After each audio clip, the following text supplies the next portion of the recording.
And we are live for the 35th episode of the Bronx Bomber Ballad podcast. I'm your host, Matt Luz Luigi, and tonight I'm with G. What's up? And I'm with Andrew Natalizio. How you doing, bro? Hey, man. So, guys, it's a sweep out west, right? A sweep in San Francisco. The Yankees, the New York Rail Riders, whatever you want to call them. I mean, they're 9 of the last 10, 11 of the last 13, 17 and 11 overall.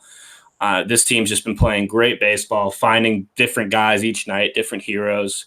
It's been some fun baseball. It's been some enjoyable baseball. Starting pitching has just been great.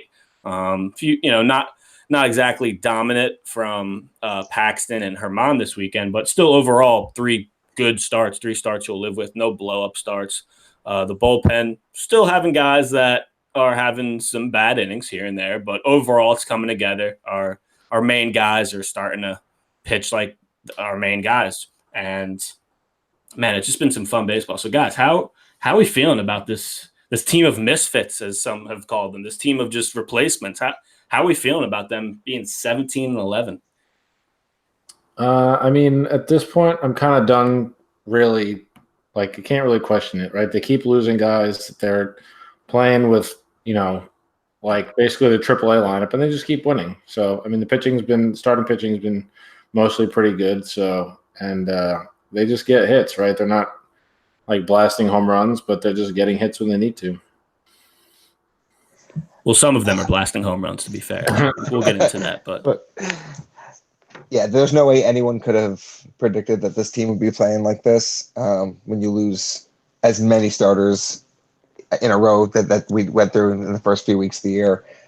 Guys like Tyro Estrada coming up. Giovanni Urshela has been playing well. Mike Tauchman had his moment in the sunshine a week or two ago. I mean, you said it best. It's the misfits here, and whatever Aaron Boone's doing to motivate these guys, I think even Luke Voigt said post game today with Meredith that like the confidence in the clubhouse is like an all-time high, which is insane. For on paper, you look at a team that is grossly outmatched on a nightly basis, and yet they go out and they continue to win games. Yeah, they just like I said, each night it's like a different guy, and even with this, you look at some of these lineups, and then all of a sudden they'll have 6-7 runs middle of the game. And you say, man, how the hell did they get all these runs? But piecing hits together, getting fortunate, putting the ball in play, look, when you put the ball in play against some of these bad teams, a lot of times good things are going to happen. We saw that today with the bases loaded, Gary just grounding out, and should have been a double play, but it turned into a run, right? So you just got to keep playing small ball with these guys. And like I said before, it's something that they don't even have to try to do. It just naturally happens when you have Urshela and just all these guys who weren't supposed to be major leaguers this year, right? Tyro Estrada, who had a great weekend. But let's just get into it. Let's get into these three games. We'll start with Friday night. This was probably the best pitching matchup of the series, Paxton versus Bumgarner. Paxton coming off the back-to-back great performances. And, man, he wasn't great on Friday night, but he outdueled Bumgarner, man. Ended up going 5 2/3 innings, 5 hits, 3 runs, 2 walks, 8 strikeouts. The Yankees, I mean, man, they were all over Madison Bumgarner. I think they said it was the most hits Bumgarner has ever allowed in a start. He allowed 11 hits over 5 2/3 innings. He didn't have any walks, but, man, the Yankees just kept slapping hits off him. And no home runs either. And I think there was the Yankees had they had 3 doubles off Bumgarner. So just 8 base hits, just slapping the ball all around against him. Torres and Cameron Maybin started off in the first. The Giants did score in the first inning. I wanted to mention this. They said on the broadcast, this was the first time all season that the Giants scored a run in the first inning. Like here we are in I think it was game 26 at that point. They had not scored a run in the first inning all year. I was amazed by that. I think they got their run by a Buster Posey sac fly in the first, but they really wouldn't be all too active, the bats, this game. They had a little rally in the sixth, scoring a couple runs off Paxton, but man, the Yankees, Urshela, Voigt, Estrada, Voigt hitting a 2-run homer in the ninth to kind of ice the game, put the Yankees up 4. The bullpen was great this game. But despite Britton kind of having a little bit of a meltdown, the bullpen didn't allow a hit. Canley, Britton, Ottavino, Chapman, none of them allowed a hit. Did the job. Didn't allow a run. Yanks win 7-3. Man, how about the Yanks bats this game? Just absolutely abusing Bumgarner. I mean, that was a sight to see. I know Bumgarner hasn't exactly been great the last 2 years, but man, 11 hits off the guy in 5 2/3 innings. Like he was suffering out there. Yeah, you got to love the aggressive approach. I mean, Madison Bumgarner is still, a top flight pitcher, but I mean, if he's going to throw a couple pitches early in counts, kind of like get me over pitches for strikes, and they jumped on him. And credit to the young kids for not being overwhelmed by the moment. In the aura of a World Series MVP staring you down on the mound. So that was really refreshing. Yeah, I mean, it's pretty impressive when, I expect top flight pitchers like this to always come out and dominate the Yankees because that's usually just how it happens. But it's pretty impressive, especially considering the lineup that they're doing it with. And, like Andrew said, the Tyros and that ilk of player have been, pressed into service, and they all just stepped up. And something that I want to make a note of, I guess, Luke Voigt has been on an absolute tear since he stepped into the 2-hole after Judge got hurt, and he's just been delivering huge hits, and he's batting, I think, .368 over the last 15 games. So he's definitely picked up the slack and given them a middle of the order, quote unquote, middle of the order hitter while everyone else was hurt. Yeah, it turns out Luke Voigt actually pretty good at baseball.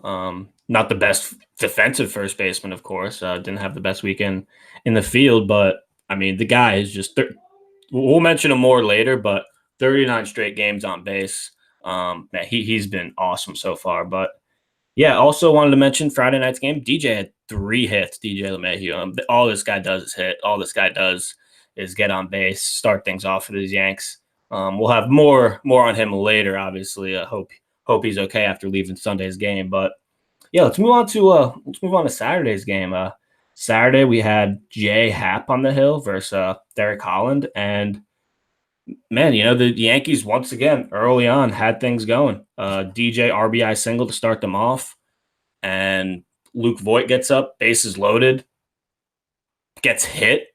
A bold choice by the San Francisco Giants right there, and then Gary Sanchez comes up, and despite being a great hitter his whole career at the bases loaded, I think they said he has almost a 400 average career at the bases loaded. He had never hit a grand slam coming into this weekend, and boy, that changed. He hit an absolute bomb, just an absolute. I think it went 470 feet, if I'm reading that correctly. Just an absolute tank. Puts the Yanks up 6-0. Jay Happ was on the hill. He was just dominant all day. 7 innings, 5 hits, no runs, no walks, only 2 strikeouts. But he almost used a page out of the CC book. He was asking CC a few weeks ago how you doing this, CC? How you painting these corners? Well, man, he looked a lot like CC today, right? Just dominant, great performance by him. But it's never easy with the Yankees because Luis Cessa came in the game and just 6-0 game, gives up a couple home runs, makes it a 6-4 game. Chapman has to come in and get one final out, which he does, and the Yankees win 6-4. But man, that's obviously the Sanchez grand slam was the highlight of this day. Him coming back from the IL and just immediately dropping bombs again is just great to see. Great to have him back. But yeah, guys, Andrew, what do you think of Jay Happ this game? Only 2, the crazy thing is, I didn't realize, I knew he didn't have a lot of strikeouts watching that game, but when they showed his line and they said only 2 strikeouts, I was shocked. Just to be that dominant and only have to strike out 2 guys just really shows you how well he was locating on Saturday. Right, and he's never really going to be a strikeout pitcher at this point in his career. I mean, they say he uses his fastball a lot, kind of like Paxton. Meat and bones is the 4-seamer, and you got to just put it in the right spot. And so having the ability to locate with his pitches better, his past few starts has really allowed him to kind of dial into the pitcher he was last year. He's not going to blow you away on the mound. He's not going to wow you with crazy off-speed stuff, but he's just going to put the ball where you can't put hard contact on it. And that's what he did on Saturday afternoon. He just went out and just baffled the Giants hitters. 5 hits, really not a lot of hard contact. They seemed like they had no clue what was coming at them all game. I think the Hap having a solid, his second really good start in a row is probably the most positive development, non-Gary Sanchez category probably. But I think other than him and Paxton both got off to slow starts, and I think Paxton we were maybe a little bit less concerned about because he's got the stuff. But Hap, being as old as he is, he's been around for a while. He's not blowing anyone away with the fastball. And he just signed the contract, but he didn't come out of the gates well. And having him, have his second really good start in a row, even with not having the strikeouts, was just good. And the rotation all of a sudden looks really, really good, even without Severino. Yeah, that's now 3 straight quality starts for Jay Happ. And it's actually his first win of the year because his first start was against the Red Sox, and that was when Gardy had the grand slam. His first quality start, I should say, was against the Red Sox when Gardy had the grand slam, so he didn't get the win there.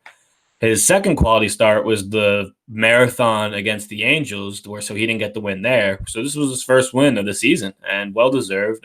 He's got that ERA down from 9 to now I think it's around 4.6. So still work to be done, obviously, but man, he's been great the last 3 starts, right? 6+ innings, 7 innings in each of his last 2 starts, just locating very well, starting to look like he did last year in the regular season for us when we got him. But yeah, let's move on to Sunday's game. We had Domingo on a Sunday, and wow, he was phenomenal through 5 innings. Right, low pitch count, striking guys out, just looking nasty. He's been awesome this year. Of course, he ran into some trouble in the 6th, put up a 4 spot, but overall, 6 innings, 4 runs, pitched very well. And the Yankees offense, man, just once again, just first inning, they had the bases loaded, only get 2 runs out of it off a Gary Sanchez reach on an error and a Glaber double play ball that scored a run. So they didn't make the most of it, but second inning, they're right back at it. Voit 2-run single. Glaber hits a 2-run homer in the 3rd to make it 6-0. Gary hits another 2-run homer in the 6th. Back-to-back days, he's had a home run. This is another moonshot. They said it only went 430 feet. That's BS. That ball went at least 450 feet. I was just absolutely shocked that Statcast said 430 feet. It's like that home run that Judge hit in 2017 in Seattle. Yeah, that Statcast that went 432, and he hit that one almost out of the stadium. Even remember the one he hit against the Mets where Cespedes didn't even have to move? That one I was convinced went 580 feet. It was just no doubt in my mind. The Yankees, got a little interesting there in the 6th. Giants cut it to 8-4, but in the 9th, they scored 3 more runs. Cameron Maybin, RBI single. Tyler Wade, 2-run single. And, Joe Harvey comes in to wrap it all up, gives up a home run. But overall, it doesn't matter because the Yankees were up big, and they win 11-5 and complete the sweep. Like I said, 9 out of 10, 11 out of 13. This team's red hot, just doing it with different guys every night. The bullpen order for Sunday's game was Holder, Canely, Harvey. Holder and Canely both look great. 2 strikeouts for each of them. And the Yankees complete the sweep. Andrew, what was your biggest takeaway from this weekend? If you just had to have one big takeaway out of this great weekend of baseball for the Yankees. I mean, I think it's just the cohesiveness of the lineup. We still had a couple of blips in the bullpen. Cessa yesterday, and even in the last game in LA, they kind of let that last game get away from them. But overall, I mean, the lineup is consistently putting up 5 to 7 runs every game. And when you look at the lineup card, there's nothing really that blows you away. Obviously, we got Gary back in there. Luke Voigt's red hot. But, I mean, it's a good lineup, but there's no wow factor. And they're just putting up runs every game. And that's what you need to do to win. Getting solid starting pitching performances. They're not the Bronx Bombers that we expect them to be, but they're getting wins, and that's the most important part. I'm going to say something that probably seems outrageous given the history of our podcast, but I think Aaron Boone just has them playing really good baseball. And it's not obviously easy for a manager when you lose every best hitter that you had in your lineup, but they still come out and they fight, until the 9th inning. They fight until the very end of the game. And, a game CC against the Angels, right? He gave up 5 runs, and you think like, well, that's it. Just time to pack it in. Like, and with the lineup of all these, like haphazard, just like random thrown together lineup, they keep pulling out wins. And they make some errors in the field, but I think Aaron Boone, the whole relaxed, easygoing California vibe that he has, like it's maybe not what you want all the time, but it's good for a time right now, like when the team is going through a lot of adversity. And kudos to him because they just keep putting up wins. Yeah, absolutely. You got to give credit to Boone. Like it's hard to say, oh well, the reason this team's playing good is because of the manager, but he definitely does deserve credit when a team. So you're bringing out lineups like this every day, and you've won 11 of 13 games. It's definitely deserve praise. My biggest takeaway is definitely still the starting pitching. I know Herman ended up giving up 4 runs. Paxton 5 2/3, 3 runs. So not that like they were lighting the world on fire, but man, just we haven't had a blow up start in a while. We haven't had that start where a guy goes inning and 2/3 and just puts us in a major hole super early. Like all of our pitchers seems like they're always giving us 5+ innings, keeping us in the game, even when they're not having the best nights. They're just still working through it, grinding through starts, getting us innings, and it's just great to see because really starting pitch like we weren't expecting. I think coming into the year, obviously we didn't know all the injuries this team would have, but coming into the year, we really weren't totally confident in this team starting pitching. Right? Especially after the 7 news, it's like, oh man, you don't know Tanaka and Paxton, you don't know where you're going to get Hap. Like there's a lot of CC, a lot of uncertainties, but man, so far the rotation of Tanaka, Paxton, Hap, CC, and Herman has been awesome. They've been awesome. The bullpen, I really don't worry too much about the bullpen. Like I know the bullpen will come around. We still don't have Dellin. Who knows when he'll be back, but Chad Green, hopefully he figures it out in AAA and comes back up strong for us. But I mean, just the starting pitching has just been carrying us. But with that being said, let's go give our player of the weekend. You started off for us. Who was if you had to pick one player of the weekend for this 3-game set in San Fran, who would it be? I'm going to go with DJ LeMahieu. And, he didn't, he's not like, hitting monster home runs like, Voit or Gary Sanchez, but I think he has helped really change the feeling, like change the approach at the top of the lineup, like, with respect to Brett Gardner, who did it, pretty well for a long time, but like, I just don't think he's that caliber of player anymore. And DJ LeMahieu, he was on base 3 times. He had 3 hits on Friday, right? He had 1 hit and 2 walks. He scored a run and had an RBI on Saturday. Like he still had a hit and scored a run today before he left the game. Like he's just been really, really good at the top of the lineup when he's up there, and his on-base percentage is .363. Like, and he's, he's going to hit for average, but he still can take a walk. Like, it's just a really good thing for the Yankees to have guys on base. Like we've talked in the past about, Judge hitting second and Gardner wasn't getting on base, and who's he coming up to hit? Like, and with a chance to drive in, and having a guy like DJ who's just been getting on base like crazy, hopefully he's not hurt and out for too long, but like he just gets on base so much that he actually does provide those opportunities for the hitters to drive in people. For me, I'm going to go with Luke Voit. He had 3 hits in 2 of the games on Friday, and then again this afternoon, Sunday, has that 39-game on base streak going. He's been a real steadying force in the 2-hole, and we had mentioned when Judge got hurt, there's no way you can replace an Aaron Judge in the lineup, both from a production standpoint, but also like a psychological standpoint. Like you're facing this behemoth in the number 2 hole.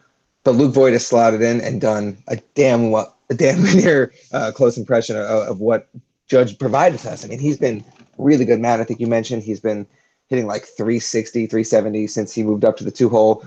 The Yankees have won 11 of their last 13 games. He's really proven that that what we saw from him last year is by no means a fluke. This guy is a quality baseball player, and has an ability to really impact the lineup. And that with the lineup that we have that is missing as many key bats as we are, his production has been super, super important. So for me, Luke Voigt is the most important player this series in San Francisco. Yeah, Voigt was awesome. 6 for 12, 6 RBIs. Obviously keeps up that on base streak going. I'm gonna go with Gary, and I know Gary only played in 2 games, only had 2 hits, but those 2 hits combined traveled almost 1,000 feet. So yeah, it's going to be Gary for me. Just great to have him back in the lineup. His bat's so important. He's really just squaring up the ball.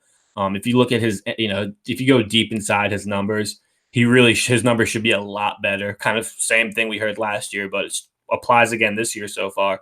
The guy's just squaring everything up. He's just in a zone right now.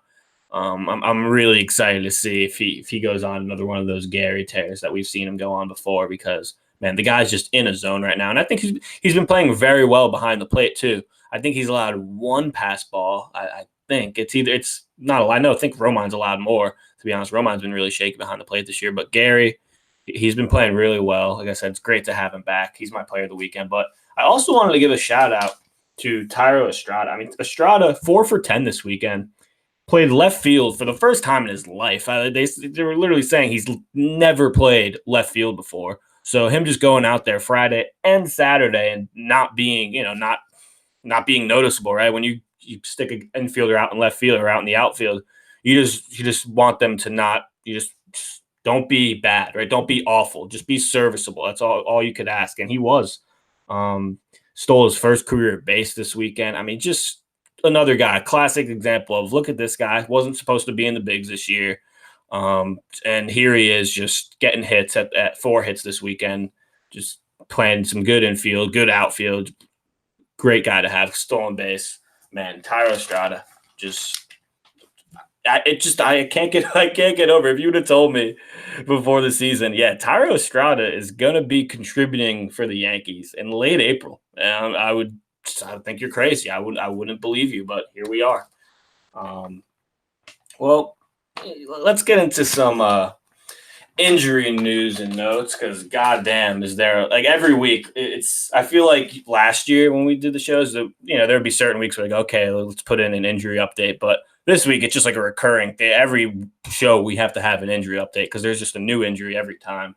I have like a full, like, long page list here of all the injuries. Obviously, I don't want to mention it during the Sunday recap because those were happy times. But yeah, DJ LeMahieu left Sunday's game early. He got hit by a pitch on Friday, I believe his knee. So he left the game on Sunday pretty early. And then Gio Urshela got hit by a pitch in the left hand. He was taken out of the game immediately.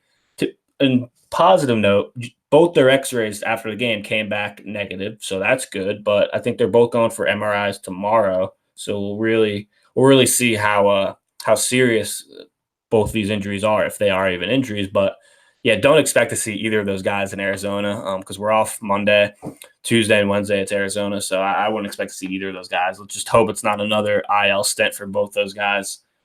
But I think definitely a bit of positive news when you heard that both x-rays came back negative.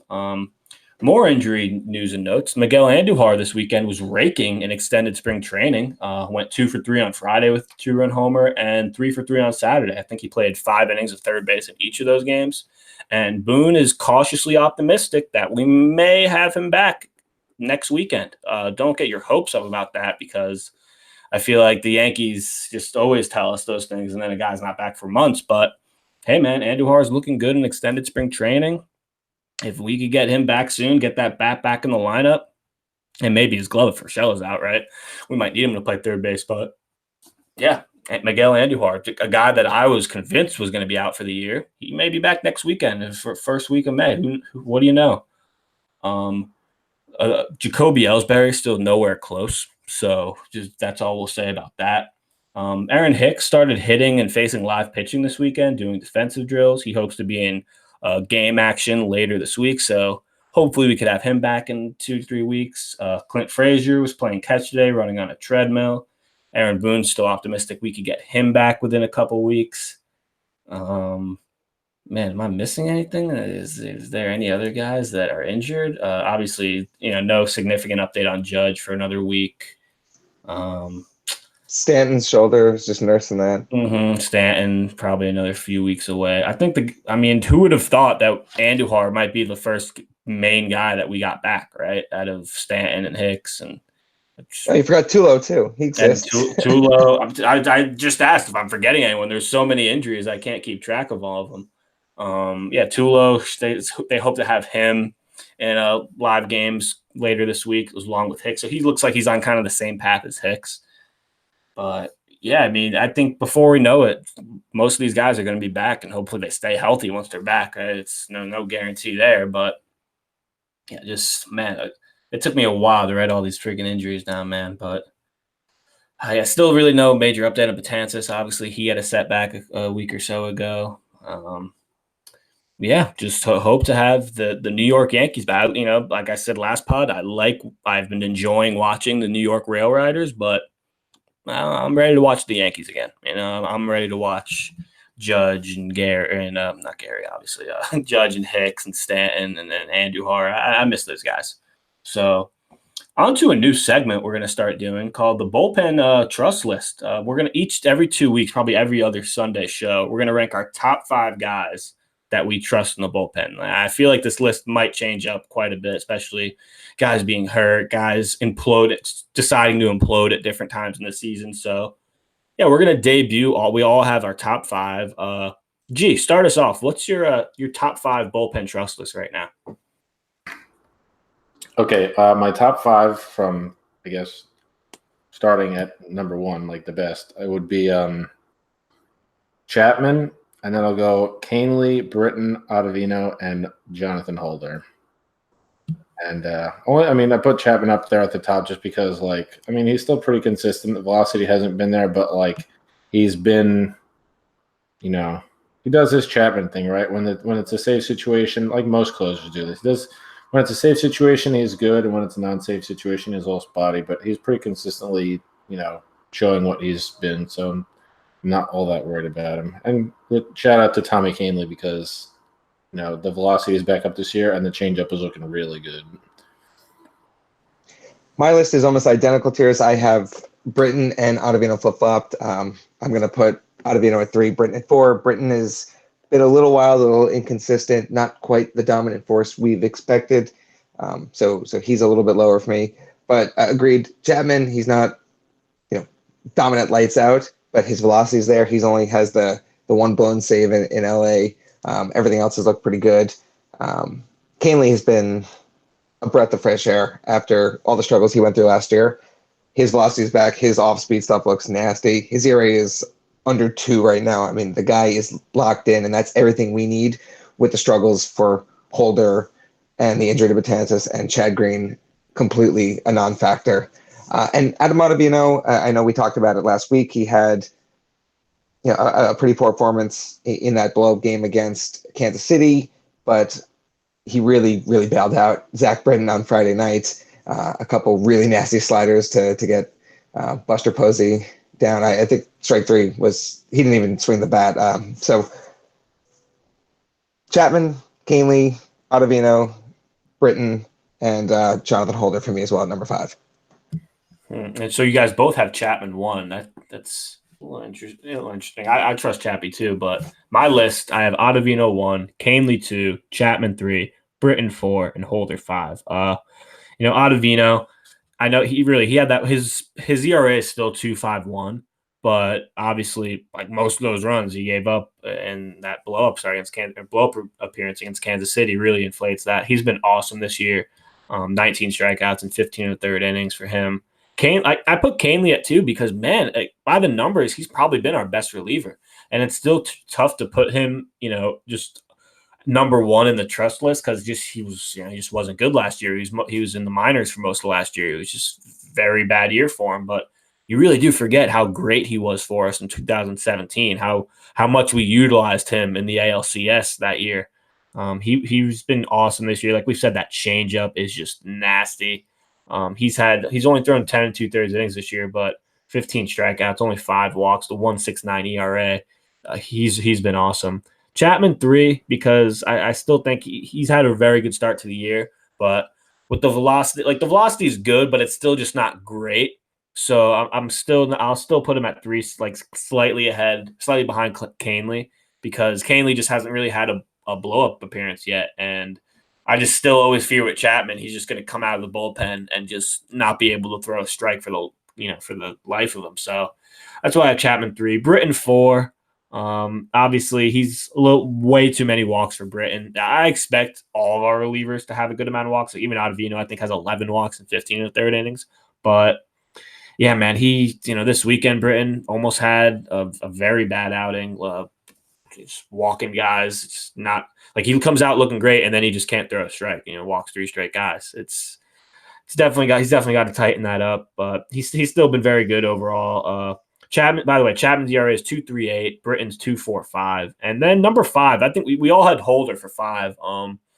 I was ready to put Sessa here. Like I had Sessa here, like penciled in at 5, and then he kind of had that blow up appearance where he gave up 4 runs, 2 home runs in the 9th, and that kind of his ERA is still, I think, better than his ERA is 4.15 currently, and Holder's is 5.02. But Holder's just looked very good in a couple of his appearances. Looked really good on Sunday, getting a couple strikeouts.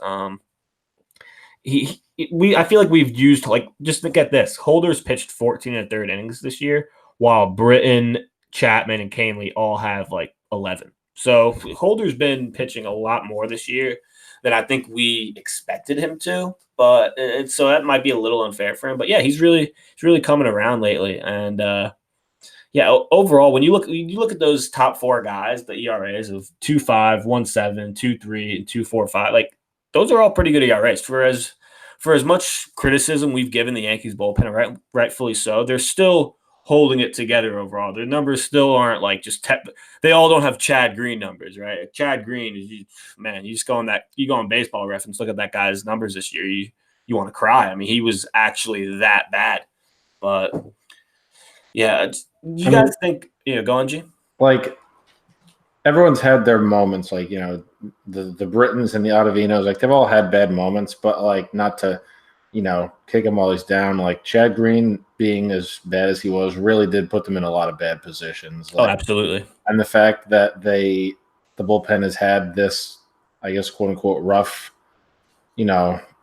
inconsistent performance, I guess, to this part of the season, and they've been on this run is pretty impressive that you could go up from here pretty much. And I think barring like catastrophically irregular performance, Dellin Betances would probably be number 2 on my list by far, because he was always locked down in the 8th inning. Like, so yeah, I mean, just I guess shows how much they miss him. But I mean, hopefully we get him back.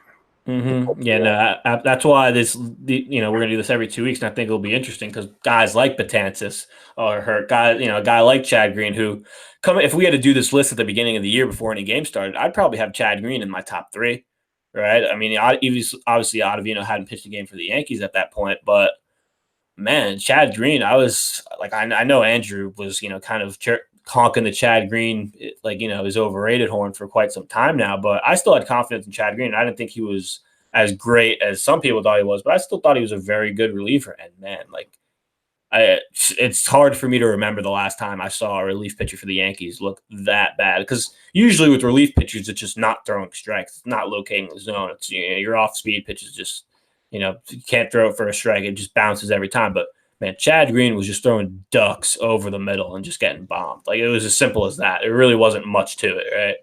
Right, and you had mentioned a lot of times when a reliever's struggling, it's because he can't locate. Like we talk about Aroldis Chapman, when he's off, he has no idea where the strike zone is, right? Yep. He's trying to throw it, Gary's setting up in one spot, and the pitch is missing by 4 or 5 feet. Chad Green missed a lot of spots too, but we're talking about missing high and away fastball or, low in and slide or whatever, and it ends up being right down the middle. So he's missing over the heart of the plate. And as many fastballs as he throws, pitchers are either sitting on that or just waiting for a hanging. I think the home run or the grand slam he gave up in LA was a changeup. Like, that's his 3rd or 4th best pitch. I mean, right down the middle, like just 87 mile per hour floating changeup up. And Bohr was waiting for it and just unloaded on it. Right. I mean, like, when he's missing, it's right in the heart of the plate. That's the worst spot. I mean, you're better off being a guy like Zach Britton. When he's off, he's missing the strikes altogether. A walk is not going to hurt you as much as back-to-back doubles and triples and home runs. Mm-hmm. Yeah. Man, poor Chad Green. We'll probably on our next show we'll probably have a Chad Green update once he actually get some more work down in AAA. We'll have an update on him. We'll have more minor league updates throughout the year as well. Update a lot of the prospects. We really haven't yet though because all the prospects are in the effing majors playing for the Yankees. There's been no need. But yeah, let's wrap the show up with the little series preview. The Yankees heading to Arizona, wrapping up this West Coast road trip. It's only a 2-game set against the Diamondbacks, but the Diamondbacks have been very good this year, 16-12. I think Yes put up the graphic today. I think they've won 9 of their last 12 games. I'm not sure if they won today, so it could be different. But yeah, they've been very good this year. The pitching matchups Tuesday, we got CC going versus Merrill Kelly. CC, I think he's Andrew, 4 strikeouts away from 3,000, and 3. Yeah, 3 strikeouts away from 3,000. I know he's also a few wins away from 250. Obviously, won't get that this start, but yeah, some big milestones coming in the next few weeks for CC. He's almost definitely going to get. I think it was it Adam Jones who texted him, saying basically like, "Yo, you better get 3,000 this week because you better not come to Arizona and get it." But that's what it's looking like. If he gets 3 strikeouts, CC will have 3,000 for his career. And then Wednesday, we got a really good pitching matchup. We got Masahiro Tanaka versus Zach Greinke. Tuesday's game's at 9:40. Wednesday's game is 3:40. So only 2 games set, but Diamondbacks are a good team. What are you looking for going into the series? Really, the Yankees just have to keep pitching well because, Luke Voigt's been hot. Gary Sanchez is back and basically didn't miss a beat. But other than that, you really don't know where it's coming from. And, the pitching has been really, really good. CC's been, he had the bad outing and, against the Angels. But, we pretty much know what he's going to be. And Tanaka, barring, catastrophic home run surrendering. Home run syndrome. Oh, God, yeah. It's just gotta give the offense enough time. And I feel like at this point, eventually, if you give them enough chances, they'll, someone from somewhere, right? Someone somewhere will get the hit and they'll pull out the victory. And the thing that I'm a little concerned about is these 2 injuries from today, right? DJ and Gio Urshela, like they're off tomorrow, right? Off Monday, play Tuesday and Wednesday. They're back to playing, American League, DH having baseball in a couple days, but I'm just a little concerned that if any of these, injuries are more than like a day off or whatever, a few days off, like, are they going to play that, like 2 guys shorthanded in a National League ballpark? Like, I feel like they'll probably have to make a roster move. My guess is that I think they're best suited not starting them in either game if you can get away with it.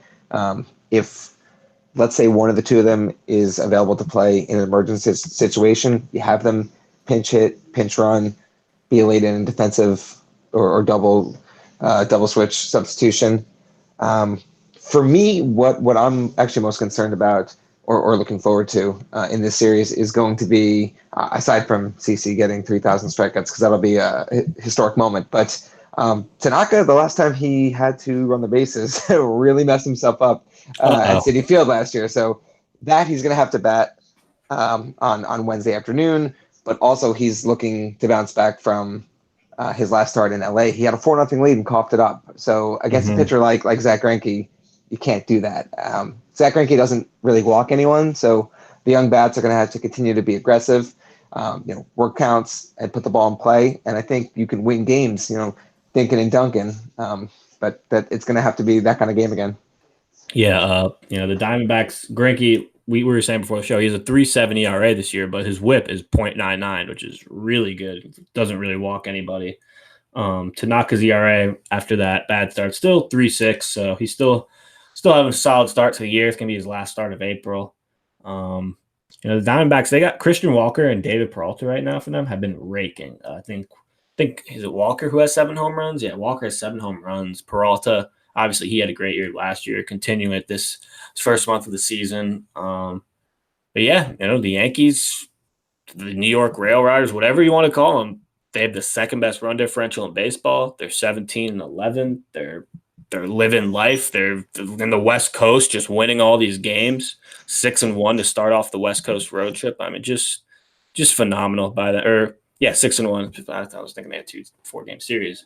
And look, the Angels and Giants aren't exactly the best teams, but they're not terrible. I know the Giants offense, we were talking about how their offense is just terrible, but coming into that series, their ERA, team ERA was one of the best in baseball. And the Yankees did a damn good job at hitting their pitchers. So, man, they're not doing, it's not just like they're beating these scrub teams. They're beating solid teams at times. And, the Diamondbacks are going to be a good test. 2-game series, a team that's been hot.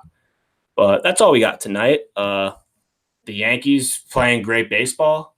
We'll be back probably Wednesday because, they play Wednesday afternoon. So we'll probably be back Wednesday night, possibly Thursday. But for Matt, for G, for Andrew, this was the Bronx Bomber Ballad podcast. See you guys next time.